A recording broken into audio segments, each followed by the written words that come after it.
नमस्कार विद्यार्थियों, the growth of Hindi learning channel में आपका हार्दिक स्वागत है। आज हम देखो विद्यार्थियों कक्षा 12वीं के फिराक गोरखपुरी द्वारा रचित रुबाइयाँ की व्याख्या करेंगे। देखिए, आंगन में लिए चांद के टुकड़े को खड़ी। यहाँ पर बताया गया है फिराक गोरखपुरी द्वारा कि आंगन में लिए चांद के टुकड़े को खड़ी, अर्थात एक माँ चांद के समान सुंदर पुत्र को लेकर कहाँ पर खड़ी है? आंगन में खड़ी हुई है। चांद के टुकड़े, यहाँ पर चांद का टुकड़ा किसके लिए आया है? पुत्र के लिए आया है। ठीक है, अर्थात एक माँ चांद के समान जो सुंदर उसका पुत्र है उसको लेकर आंगन में खड़ी हुई है। यहाँ पर अलंकार की बात करें हम तो यहाँ पर कौन सा अलंकार होगा विद्यार्थियों? रूपक अलंकार होगा। क्यों? क्योंकि जो पुत्र को क्या मान लेना? चांद का टुकड़ा, अर्थात पुत्र को ही चांद मान लेना। यहाँ पर क्या होगा? आपके रूपक अलंकार होगा। हाथ पे झुलाती है उसे गोद भरी, अर्थात वह माँ अपने बच्चे को हाथों में लेकर क्या करती है? उसे पालने में जिस प्रकार से बच्चा झुलाया जाता है उसी प्रकार से अपने हाथों में लेकर उसे झुला रही है। रह रह के, अर्थात रुक रुक करके, पुनरुक्ति प्रकाश अलंकार। रह रह के हवा में जो लोका देती है, अर्थात वह माँ रुक रुक करके क्या करती है? बार बार उसके बच्चे को क्या करती है? लोका दे रही है। ठीक है, अर्थात उसे उछाल रही है। कहाँ पर उछाल रही है? हवा के अंदर उसे उछाल रही है बार बार। लोका देना का अर्थ होता है उछाल उछाल उछालना बार बार हवा के अंदर। ठीक है, रह रहे के हवा में जो लोग, अर्थात माँ अपने पुत्र को बार बार क्या हवा में उछाल उछाल कर उसे क्या दे रही है?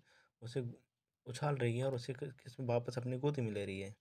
ठीक है, गूंज उठती है खिलखिलाते बच्चे की। ऐसा करने से जो बच्चा है अत्यधिक प्रसन्न होता है और उसकी जो खिलखिलाहट है, अर्थात उसकी जो हंसी है, वो पूरे आंगन के अंदर क्या हो जाती है? गुंजायमान हो जाती है। ठीक है, अब आपको विशेष में लिखना है इसके अंदर हिंदी उर्दू शब्दावली का प्रयोग हुआ है। हिंदी उर्दू शब्दावली का प्रयोग हुआ है। शब्दावली, हिंदी उर्दू शब्दावली का प्रयोग हुआ है। विशेष के अंदर एक पहली लाइन तो आपको ये रखनी है। दूसरी आपको इसके अंदर लिखना है रूपक अलंकार। इस पंक्ति के अंदर रूपक अलंकार आया था, यहाँ आप लिखोगे रूपक अलंकार। उसके बाद में यहाँ पर आया था आपके पुनरुक्ति प्रकाश अलंकार, तो यहाँ पर आप पुनरुक्ति प्रकाश लिखोगे। उसके बाद में आप लिखोगे इसके अंदर वात्सल्य रस का प्रयोग हुआ है। किसका हुआ है? वात्सल्य रस का प्रयोग हुआ है। वात्सल्य रस किसे कहते हैं?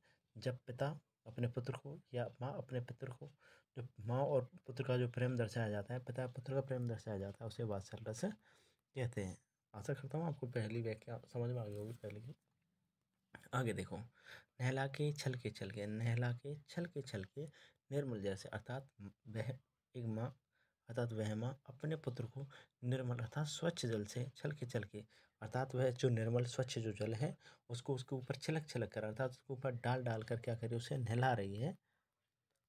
नहलाने के बाद में से उलझे हुए गेसुओं में कंघी करके, तथा उस बच्चे के जो बाल क्या है, नहलाने के बाद जो उलझ जाते हैं बाल, उनके अंदर क्या करिए? माँ कंघी करके उनको सही कर रही है। किस? आगे देखो, फिर फोर्थ पंक्ति का लास्ट में करेंगे पहले। जब घुटनियों में लेके पहनाती है कपड़े, अर्थात जब माँ अपने पुत्र को अपने घुटनों के अंदर लेकर उसे कपड़े पहनाती, लिखा हुआ है, अर्थात कपड़े क्या करती है? पहना रही है। जैसी माँ अपने घुटनों के अंदर उस बच्चे को कपड़े पहनाती है, किस प्यार से देखता है बच्चा, तो वह बच्चा बड़े प्रेम के भाव से अपने माँ का जो, उसकी माँ का जो चेहरा है उसे बड़े प्रेम से देखता है। ठीक है, एक आपको इसके अंदर करना है रुबाइया छंद। ये कौन सा है? रुबाइया, रुबाइया छंद फोर्थ लाइन में ये रहा। रुबाइया छंद का प्रयोग किया गया है। रुबाइया छंद किसे कहते हैं? देखो, जिसके अंदर पंक्ति की पहली दूसरी चौथी, अर्थात पहली दूसरी चौथी जो पंक्ति होगी उसके अंदर तुक जहाँ पर बैठेगी उसे रुबाइया छंद कहते हैं। ये बड़ी की मात्रा, बड़ी की मात्रा। ठीक है, इस वाले में नहीं है, दूसरे में। इसमें देखो एक की मात्रा, एक की मात्रा इसके अंदर भी है और इसमें भी है। बड़ी ली की मात्रा, ई की मात्रा, बड़ी ई की मात्रा और बड़ी ई की मात्रा। ये हो गया आपके रुबाइया छंद। आगे देखिए सेकंड वाला दूसरा हो गया। तीसरा वाला देखो, दिवाली की शाम घर पुते, अर्थात दिवाली के समय घरों को पोता और सजाया जाता है। क्या किया जाता है? उन्हीं की पुताई की जाती है, उन्हें सजाया जाता है दिवाली के समय। चीनी के खिलौने जगमगाते लाओ, और दिवाली के टाइम पर जो माँ बाप होते हैं अपने बच्चों के लिए चीनी के बने हुए खिलौने क्या है उनके लिए लेके आती हैं। खिलौने होते हैं हाथी घोड़े और ऐसे, इनको जो बच्चे क्या खेलते हैं उसके बाद में खा भी लेते हैं, मीठे होते हैं। चीनी को खिलौने लेकर आता है, वो रूपवती मुखड़े पे एक नर्म दमक, अर्थात रूपवती कौन आया, उस स्त्री के लिए आया, उस माँ के लिए आया है। वो क्या बड़ी सुंदर है, बड़ी सुंदर माँ है। ठीक है, तो उसके सब पहले अपन फोर्थ वाली करेंगे। बच्चे के घरौंदे में है जलाती दिए। जब वह माँ अपने बच्चे के घरौंदे के अंदर दिए जलाती है, दीपक जो जलाती है, वो रूपवती मुखड़े पे एक नर्म दमक, अर्थात उस सुंदर अर्थात उस माँ का जो अत्यधिक सुंदर चेहरा है, उस सुंदर मुख के ऊपर मधुर कोमल जो चमक होती है प्रसन्नता के साथ दिखाई देती है। क्या होती है, मधुर कोमल चमक जो होती है वो बड़ी प्रसन्नता के साथ क्या है, दिखाई देती है जब वह क्या है अपने बच्चे के घरौंदे में दिए जलाती है। जैसे दिए जलाएगी बच्चा भी बड़ा प्रसन्न हो जाता है।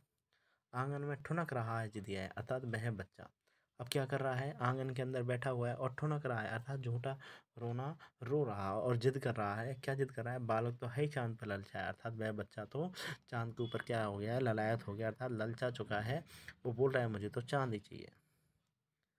दर्पण उसे दे के कह रही है माँ, और माँ ने फिर क्या किया, अगर चांद को लाना असंभव है इसलिए उसे क्या दे दिया, दर्पण अर्थात आईना दे दिया उसे। और माँ कह रही है, आईना उस बच्चे को देखकर कहती है, देख आईने में चांद उतारा है, देख पुत्र अब ये आईना पकड़ो और इस आईने के अंदर क्या आ गया, चांद आ गया, अब आप इसे पकड़ लो। फिर उस बच्चा उसको पकड़ने की कोशिश करेगा, वो भी समझ जाएगा कि चांद को पकड़ना असंभव है।